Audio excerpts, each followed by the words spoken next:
This is for Math 1710, Section 3.4 on polynomial functions, their graphs, applications, and models. We want to look, first of all, under Part A at f of x equals ax squared, or ax to the n rather, where a is equal to 1.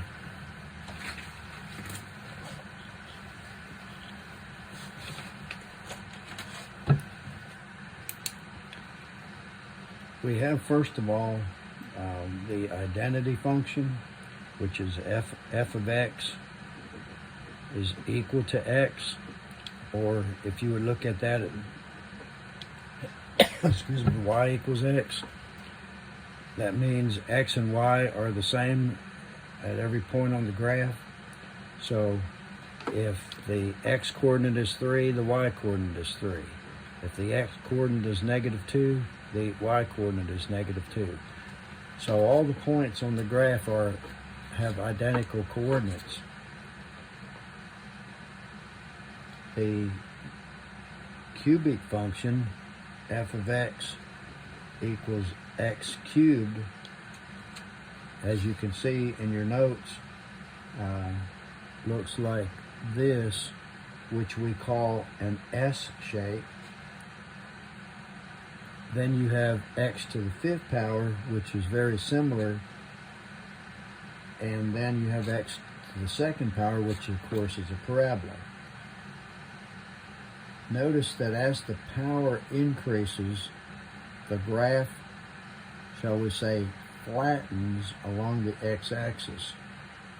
So we want to look at the various what we call translations to one of these kind of functions, ax to the n power. A, if the absolute value of it is greater than 1, it stretches the graph vertically. It's like pulling on the top and the bottom of the graph in this case. If it's between 0 and 1, it shrinks it, so it's like pushing down on the top and the bottom and squeezing it together.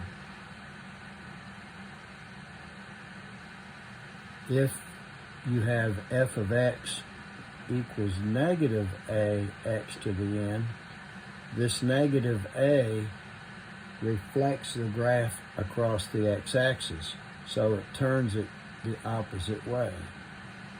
It reflects it across the x-axis. This becomes this, and this becomes this. Also, if you have a plus k out here to the side, we're told that if k is greater than 0, then the graph is shifted straight up that many spaces. Or if it's less than 0, it's shifted down that many spaces. If you have f of x equals a times x minus h in parentheses squared, this h translates or shifts the graph to the left or to the right. Since you have this minus right here, if h is, say, -3, it shifts it 3 to the left, but this x minus h becomes x plus 3. So plus 3 really is telling you to shift it to the opposite, which is -3 to the left. And if h is +2, it's x minus 2, but since this is the opposite, you shift it to the right.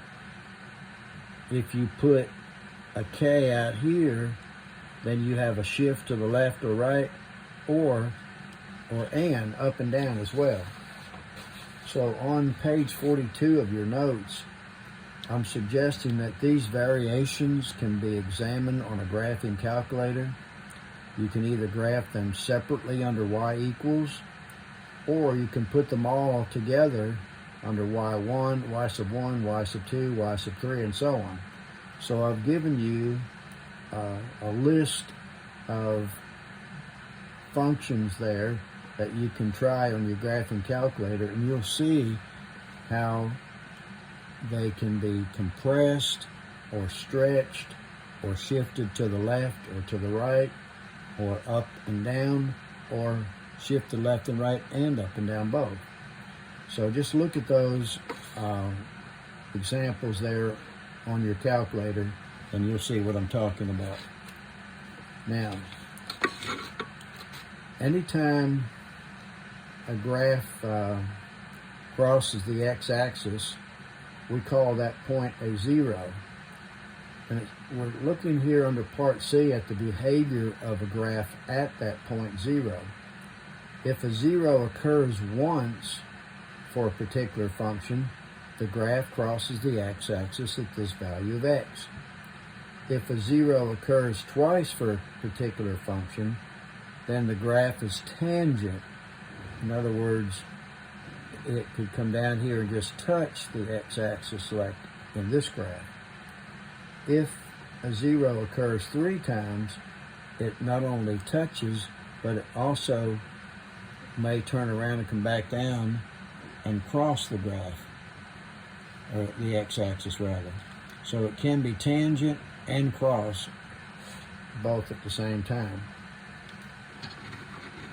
Under part D, we're looking at what we call the intermediate value function. And it says that if a polynomial has real coefficients, and if it has x values of a and b, and f of a and f of b are opposite in sign, that tells you that there is a zero somewhere between a and b. So here's an example that we're going to look at. We have a function, f of x equals x cubed minus 2x squared minus x plus 1 equals 0. So we're going to try to determine if there is a 0 between 2 and 3. So we'll do f of 2, and we can do synthetic division with this. So we'll put 2 out front. Inside we'll put a 1, negative 2, negative 1, and plus 1. Bring down the 1. 1 times 2 is 2, minus 2 is 0. 0 times 2 is 0, minus 1 is negative 1. Negative 1 times 2 is negative 2, plus 1 is negative 1. So the remainder is negative 1, so that's a negative value. Then we'll do f of 3, put a 3 out front, same coefficients inside. Bring down the 1. 1 times 3 is 3, minus 2 is 1. 1 times 3 again is 3, minus 1 is 2. And 2 times 3 is 6, plus 1 is 7. So the remainder is 7, which is a positive value.